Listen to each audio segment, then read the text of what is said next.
மதுமிதா சீரியல்ல நாளைக்கு என்ன நடக்க போகுதுன்னு பார்க்கலாம் வாங்க. எபிசோட் வந்து ரொம்ப அருமையா இருந்துச்சுன்னே சொல்லலாம். மிஸ் பண்ணாம ஃபுல்லோடையும் கேளுங்க. இந்த வீடியோ உங்களுக்கு பிடிச்சிருந்துச்சுன்னா லைக் பண்ண நம்ம சேனலுக்கு கண்டினியூ ஆதரவு வந்து தாங்க. மதுமிதாட்ட வந்து பேசுறாங்க நம்ம கௌதம். அப்பன்னா அவங்க ஃபேஸ்ல வந்து சந்தோஷத்த வந்து எதிர்பார்க்கணும்னா, கண்டிப்பா இந்த விஷயத்த வந்து உண்மையாக்கிரலாம். என்ன கல்யாணம் பண்ணிக்கிறீங்களா? அப்படின்னு சொல்லி கேட்குறாங்க அந்த இடத்துல. நம்ம கௌதம், ஓகேங்க. அப்பன்னா நிச்சயதார்த்தம் என்னைக்கு பண்ணலாம்?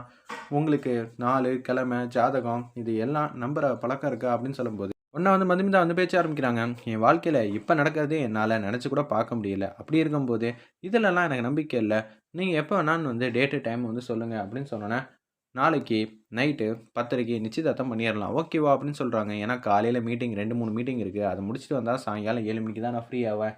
அதுக்கப்புறம் ரெடி ஆகுறதுக்கு ஒரு 9:30 மணி வாக்குல ரெடி ஆனா கூட 1 ஹவர்ல வந்து எல்லாரையும் வெல்கம் பண்ணிட்டு நிச்சயதார்த்தம் 10:30க்கு பண்ணிறலாம். ஓகேவா உங்களுக்கு?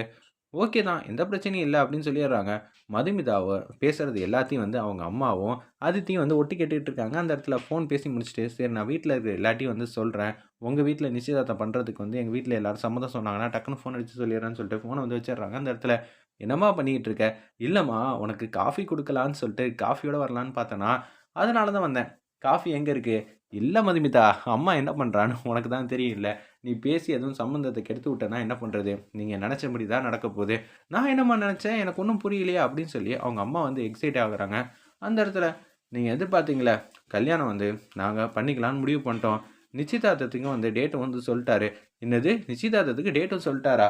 என்னம்மா நடக்குது இந்த வீட்ல? எனக்கு ரொம்ப ஹேப்பியா இருக்கு. என்னைக்கும்மா சொல்லியிருக்காரு?" அப்படின்னு சொல்லும்போது, "நாளைக்கு 10:30க்கு" அப்படின்னு நம்ம மதுமிதா வந்து சொல்லிடுறாங்க போல இருக்கு அந்த இடத்துல. அப்பான்னு பார்த்து, "என்னம்மா காலையில ட்ரெஸ் எடுக்க முடியாது, ஷாப்பிங் போ முடியாது, இன்னும் ஏகப்பட்ட வேலையெல்லாம் இருக்கு. ஒரு 24 மணி நேரம் கூட அவகாசம் இல்லையேம்மா, எப்படிம்மா இதெல்லாம் செய்ய போறேன்? எனக்கு ரெடி ஆகணும்னாலே மேக்கப்லாம் போடுறதுக்கு 2 மணி நேரம் ஆகும். அதித்திக்கு 2 மணி நேரம், உனக்கு 2 மணி நேரம்னாலும் 6 மணி நேரம். எங்கிட்டும்மா போறது? அப்ப நான் நைட்டெல்லாம் தூங்கவே முடியாதேங்கிற மாரி யோசிச்சுட்டு இருக்காங்க அந்த இடத்துல. அம்மா நைட்டு 10:30க்குமா? என்னது நைட்டா? நிச்சயதார்த்தம் நைட்டெல்லாம் பண்ணுவாங்களாங்கிற மாரி யோசிக்கிறாங்க. அவருக்கு மீட்டிங்லாம் இருக்காம். அதனால நைட்டு தான் ஃப்ரீயா இருப்பாராம். ஓகேம்மா, அதுவும் நல்லது தான். டிராஃபிக்கே இல்லாம சல்லுன்னு அங்க போயிரலாம். திருப்பி அங்கேருந்து சல்லுன்னு இங்கிட்டு வந்துரலாம். அதுவும் நல்லது தான். நம்ப பரம்பரை வழக்கப்படி நைட்டு தாம்மா நிச்சயதார்த்தம்லாம் பண்ணுவாங்க. உனக்கு தெரியுமா? இல்லையா? அப்படின்னு சொல்லும்போது, பார்த்தீங்களாப்பா, அம்மா எப்படியெல்லாம் வந்து மாத்தி மாத்தி பேசிக்கிட்டு இருக்காங்கன்னு. ஓகே, புள்ளைக்கு நல்ல விதமா ஒரு வாழ்க்கை வந்து அமையப்போது. இத நெனச்சு சந்தோஷப்பட்டுட்டு இருக்கா அவங்க அம்மா. அதனால என்ன சொன்னாலும் வந்து சரின்னு தான் சொல்லுவாங்க. அம்மாவ பார்த்தா உனக்கு எதுவும் மாத்தி மாத்தி பேசுற மாரி தோணுதாம்மா? அவங்க பணக்காரங்க. ஒவ்வொரு செகண்டும் வந்து அவங்களுக்கு ரொம்ப வந்து முக்கியமானது. லட்சக்கணக்குல வந்து டர்ன் ஓவர் பண்ணிட்டு இருப்பாங்க. அதனால தான் அவர் ஃப்ரீ டைமா இருக்கிறப்ப வந்து சொல்றாங்க போல இருக்கு, கல்யாணத்த வந்து இப்போ வச்சுக்கலான்னு. நீ எதுவும் கவலைப்படாதம்மா. நம்ம வாழ்க்கை நல்ல விதமா அமையப்போதுன்னு நெனச்சா, எனக்கு ரொம்ப சந்தோஷமாவும், உற்சாகமாவும் இருக்குங்கிற மாரி தான் சொல்லிட்டு இருக்காங்க. நிச்சயதார்த்தத்த எப்போ வைக்க போறோம்னு தெரியலன்னு சொல்லி, அந்த இடத்துல கௌதமோட அம்மா சகுந்தலாவும், அவங்க அண்ணனும் வந்து யோசிச்சுட்டு இருக்கிறாங்க. பக்கத்துல வந்து அஸ்வினி இருக்காங்க. அவங்க பொண்ணு மாயாவும் இருக்காங்க. சகுந்தலாவோட பொண்ணு. ஒரு பக்கம் கௌதம் வந்து வேகமா வந்துட்டு இருக்காங்க. "அம்மா நாங்க 2 பேரும் கல்யாணம் பண்ணிக்கலாம்னு முடிவு பண்ணிட்டோம்." "அப்படியா கௌதம்? Super, super. இதுக்கு பின்னாடி நான் தான் ப்ளே பண்ணியிருக்கேங்கிற விஷயம் உனக்கு தெரியாத வரைக்கும் எனக்கு சந்தோஷம் தாங்கிற மாரி அவங்க அம்மா வந்து யோசிச்சுட்டு இருக்கிறப்ப, நிச்சயதார்த்தத்துக்கு டேட்டு, டைம் எல்லாம் ஃபிக்ஸ் பண்ணிட்டேன்ம்மா. நீயா பேசுற கௌதம்? ஏன என் கைய பிடிச்சு கில்லுனோன, ஏம்மா இதெல்லாம் உண்மைதான். உண்மையிலே கௌதம் தான் பேசுறான். அப்படியா? கௌதம் நீயா அப்படி பேசிட்டு இருக்க? ஆமாம்மா. நாளைக்கு தான் ஃபிக்ஸ் பண்ணியிருக்கேன். என்னது நாளைக்கா? நைட்டு 10:30க்கு. என்னப்பா சொல்றேன்? நாளைக்கு நைட்டு யாரும் நிச்சயதார்த்தம் பண்ணுவாங்களா? அது மட்டும் இல்லாம, என்னப்பா நாளைக்குன்னு சொல்ற? நாளு, கிழமை இதெல்லாம் பார்க்க வேணாமா? நமக்கு அவகாசமே இல்லையே! அப்படின்னு சொல்லும்போது, காலையில 2 மீட்டிங் இருக்கு. எனக்கும் லேட் மேரேஜ் தான். நம்ம மதுமிதாவுக்கும் லேட் மேரேஜ் தான். அப்படி இருக்க சிச்சுவேஷன்ல, எப்ப பண்ணா என்னம்மா? எந்த பிரச்சனையும் இல்ல. மனசு ஒத்து போதான்னு தான் பார்க்கணும். அண்ணா வாழ்த்துக்கள்ண்ணே அப்படின்னு சொல்றாங்க அந்த இடத்துல. நம்ம மாயாவும், அஸ்வினியும். ஒரு பக்கம் இவங்க 2 பேரும் சேர்ந்து என்ன சந்தோஷமா வாழவா போறாங்க? அப்படியெல்லாம் எதுவும் நடக்க போறதில்ல. அப்படி இருக்க சிச்சுவேஷன்ல எப்ப பண்ணா என்ன? முகூர்த்த டேட் பார்த்து தான் வந்து கல்யாணத்துக்கெல்லாம் வந்து டேட் பார்க்கணுமா என்ன? எதுவா இருந்தாலும் பார்த்துக்கலாங்கிற மாரி தான் சொல்லும்போது, ஏன்பா ஐயர்லாம் ஒத்துப்பாங்களா? ஒத்துக்க வைக்க வேண்டியது என் பொறுப்பு. நம்ம கௌதம் வந்து சொல்லும்போது, மாயாட்ட வந்து பேசுறாங்க. எல்லாருக்கும் வந்து இன்விடேஷன்லாம் வந்து கிராண்டா வந்து ரெடி பண்ணி வீடு தேடிலாம் வந்து குடுத்துட்டு இருக்க முடியாது. கௌதம் அவகாசமே தரல. அதனால எல்லாரையும் வர சொல்லிடு. அம்மா க்ளோஸ் ரிலேட்டிவ்ஸ் மட்டும் வந்தா போதும். ஒரு 50 பேருக்குள்ள இருந்தா போதும். நெறைய பேர்லாம் கூட்டம்லாம் கூட வேணாம். கல்யாணத்துக்கு வந்து பார்த்துக்கலாம் எதுவா இருந்தாலும் அப்படின்னு சொல்லிட்டு, என்னப்பா கௌதம் உன் கல்யாணம் இப்படியெல்லாம் நடக்கணும்னு எனக்கும் ஆசை கனவெல்லாம் இருக்காதா? ஆமா போதுமா அப்படின்னு சொல்லிட்டு அங்கேருந்து கடந்து போறாங்க. நம்ப கௌதம் ஒரு பக்கம் இந்த மோதிரம் வந்து வேணாமா அப்படின்னு சொல்லி அவங்க அம்மா வந்து பேசுறாங்க. ஏன்னா 2 வாட்டி வந்து இது சரியே இல்ல. நிச்சயதார்த்தத்த வந்து நடக்கவிடாம பண்ணிருச்சு. அதனால நாளைக்கு காலையில நீயும் உங்க அப்பாவும் போயிட்டு இந்த மோதிரத்த போட்டுட்டு, புது மோதிரமா வாங்கிட்டு வந்துருங்க அப்படின்னு சொல்லி மதுமிதாவோட அம்மா வந்து பேசுனாங்க. அம்மா நீ ரொம்ப ஹேப்பியா இருக்கியா? ஆமாம்மா. நாளைக்கு தான் நான் ஷாப்பிங்லாம் போ வேண்டியதெல்லாம் இருக்கு. என்ன புடவ எடுக்க போறேன்னே தெரிலம்மா அப்படின்னு சொல்றாங்க. அம்மா ஓவரா கேரண்டியரா வந்து பண்ண வேணாம். சிம்பிளா எடுத்தா போதும். நீ வேற அவங்க ஸ்டேட்டஸ்க்கு இல்லாட்டாலும், அதுல ஏதாவது ஒரு ரூ. 50,000க்கு புடவ எடுக்கிறதா இல்லையா? சும்மானு இரும்மா அப்படின்னு சொல்லிட்டு இருக்காங்க அந்த இடத்துல. அடுத்த நாள் காலையில பொழுது வந்து விடிஞ்சோனே, மோதிரம் எடுக்கலான்னு சொல்லிட்டு கடைக்கு வந்து போறாங்க. அவங்க அப்பாவும் நம்ம மதுமிதாவும் அப்படியே வந்து பார்த்துக்கிட்டே இருக்காங்க. அப்பன்னு பார்த்து, என்னப்பா இவ்வளோ காஸ்ட்லியா வந்து மோதிரம்லாம் எடுக்கிறீங்க? 2 பவுன் கிட்ட எடுத்தோம், 1 1/2 பவுன் கிட்ட எடுத்தா என்ன ஆகுறது? ரூ. 80,000 கிட்ட ஆகும்ல. ஏம்மா அத பத்தியெல்லாம் என்னம்மா கவலைப்படுற? பரவால்லம்மா எதுவா இருந்தாலும் பார்த்துக்கலாம். உன் வாழ்க்கை எங்கேயோ வந்து போப்போது. இதெல்லாம் ஒரு விஷயமா? அப்படின்னு சொல்லிட்டு இருக்காங்க.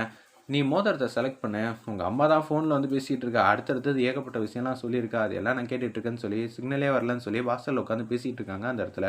ஒய்ஃப் கிட்ட பேசிட்டு இருக்க மாரி காட்டுறாங்க. ஒரு பக்கம் கௌதம் வந்து அப்படியே வந்து ரிங் சைஸ்லாம் வந்து அவங்க அம்மா வந்து பார்த்துட்டு இருக்காங்க. கௌதம் ஆப்போசிட்ல வந்து உட்காந்துட்டு இருக்காங்க. என்ன பிசினஸ் மீட்டிங்லாம் அப்படி போயிட்டு இருக்கு. டேய் உன் கல்யாணம் தாண்டா நடக்க போகுது. உன் வருங்கால மனைவிக்கு தாண்டா வந்து என்கேஜ்மெண்ட்டுக்காக வந்து மோதிரம்லாம் எடுக்கிறாங்க. நீ பார்க்க மாட்டியா? அம்மா தான் வந்து 100, 200 மோதிரத்தை வச்சு பார்த்துட்டு இருக்காங்களே. அவங்க கரெக்டாக வந்து எடுப்பாங்க. அவங்களுக்கு தெரியாதா? அவங்க சூப்பரான மோதிரம் தான் எடுப்பாங்க. நீ ஆர்வம் காட்டாமல் இருந்தா எப்படிங்கிற மாதிரி யோசிக்கும்போது, மதுமிதா அந்த பக்கம் வந்து மோதிர சைஸ் கொஞ்சம் பெருசாக காட்டுங்க. இதோட கொஞ்சம் சின்னதாக காட்டுங்கிற மாதிரி சொல்லிட்டு இருக்காங்க. ஒரு பக்கம் என்ன சொல்றதுனே தெரிலல்ல அப்படின்னு நம்ம சந்தோஷம் வந்து அவங்க பக்கத்தில் இருக்கிற பிஐட்ட வந்து கிண்டல் வச்சு பேசிட்டு இருக்காங்க. மச்சான் என்ன மாதிரியே நீயும் கல்யாணத்துக்கு அப்புறம் பிரச்சனையெல்லாம் சந்திக்க போறேன்னு நினச்சா எனக்கு ரொம்பவே சந்தோஷமா இருக்குடா. என்னை எத்தனை வாட்டி கிண்டல் பண்ணியிருப்ப. இப்போ பாரேன் உனக்கும் அதே மாதிரி வரப்போகுது அப்படின்னு சொல்லி யோசிச்சுட்டு இருக்காங்க. ஒய்ஃப் வந்து லெஃப்ட்டில் வந்து போகணும்னு சொல்லுவா. ஆனால் ரைட்டில் போனோன்னு வச்சுக்க பிரச்சனை ஆகிடும். ஸ்ட்ரெயிட்டாக போனாலும் பிரச்சனை ஆகிடும். அப்போ நான் லெஃப்ட்டில் போனால் அங்கேயும் பிரச்சனை தான் வரப்போகுது. சரியா அப்படின்னு சொல்லும்போது எப்படா சமாளிக்கிறதுங்கிற மாதிரி கிண்டல் அடித்து பேசிகிட்டு இருக்காங்க அந்த இடத்துல. உடனே வந்து உன் கல்யாணத்துக்கு தாண்டா மோதிரம் எடுக்கிறாங்க. போய் என்கேஜ்மெண்ட்டுக்கு மோதிரத்துக்கு ஏதாவது செலக்ட் பண்ணுறான்னு அப்படியே வந்து இந்த மோதிரம் பிடிச்சிருக்கான்னு கேட்குறாங்க.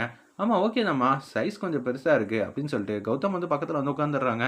என்னது சைஸ் கொஞ்சம் பெருசாக இருக்கா? இவனுக்கு என்னமோ வந்து மதுமிதா கையை பிடிச்சி பேசுன மாதிரி அப்படி சொல்லிட்டு இருக்கானேங்கிற மாதிரி சொல்லும்போது, இந்த மோதிரம் சூப்பராகவும் இருக்குது, கரெக்டாக இருக்குமா அப்படின்னு சொல்லிடுறாங்க அந்த இடத்துல. ஓகே கௌதம் நீ சொல்லிட்டா வசதியாக தான் இருக்குது அப்படின்னு சொல்கிறாங்க அந்த இடத்துல. என்ன இவன் இப்படி சைஸ்லாம் வந்து சொல்லிட்டு இருக்கான், அதுவும் கை விரல் சைஸ்லாம், இது செட்டே ஆகாது போல இருக்கேங்கிற மாதிரி தான் அவங்க அம்மா வந்து பேரெதிர்ச்சியாக வந்து இருக்காங்க. என்ன கௌதம் என்னடா மதுமிதாவை பிடிக்காதுன்னு சொன்னேன். மோதிரம் எப்படி இருக்கணும் என்ன இருக்கணும்னு சைஸ்லாம் வேற கரெக்டாக வந்து சொல்லிட்டு இருக்க. எப்பட்றா அப்படின்னு சொல்லி கேட்டோன்னே வந்து எனக்கு வந்து தெரியல, என் மனசில் இதான் வந்து எடுக்கணும்னு தோணுச்சு. அதனால தான். ஓ மனசு சொல்கிறதெல்லாம் தெரியுதா? கௌதம் நீயும் வருங்காலத்தில் வந்து பிரச்சனையெல்லாம் சந்திக்கணும் பார்த்துக்கப்பா அப்படின்னு சொன்னோன்னா அவங்க பியும் சந்தோஷம் வந்து சிரிச்ச அம்மா சிரிச்சுட்டு அங்கேருந்து வந்து குடுக்குன்னு எஸ்கேப் ஆகுறாங்க. நம்ம வேலைக்கு சேர்த்து ஆப்பு வச்சிடாதீங்க சார், வாங்க சார் போகலாம் அப்படின்னு சொல்லிட்டு பிஏவும் நம்ம சந்தோஷம் குடுக்குன்னு வந்து வெளியில் வந்து போகிற மாதிரி காட்டுறாங்க. ஒரு பக்கம் மோதிரத்தை வந்து செலக்ட் பண்ணியாச்சுப்பா வந்து பாருங்கன்னு இதை வந்து எக்ஸ்சேஞ்ச் பண்ணோம். இந்த மோதிரத்தை எடுத்துகிட்டு எவ்வளோ பே பண்ணணும்னு சொல்லுங்கள், பில் போட்டுருங்க, பணம் கட்டிடலாங்கிற மாதிரி மதுமிதா சொல்லிட்டு வாசலுக்கு வந்து வராங்க. அவங்க அம்மா கிட்ட வந்து ஃபோன் வந்து பேசுகிறாங்க. அம்மா கிளாஸுக்கு போகிறேன் அப்படின்னு சொன்னோன்னா கடுப்பாயிட்டாங்க அந்த இடத்துல. நம்ம மதுமிதாவோட அம்மா இன்றைக்கி என்னடி கிளாஸுக்கு போகிற? அவர் 7:30 மணி வரைக்கும் மீட்டிங்லேருந்து எல்லாம் முடிச்சுட்டு சாயங்காலம் தான் வீட்டுக்கு வருவாராம். அதனால தான் நைட்டு 10 வரைக்கும் வச்சிருக்காப்புல. அப்படி இருக்கும்போது ஒரு நாள் லீவ் போட்டு டயத்தை வேஸ்ட் பண்ண வேணாமா,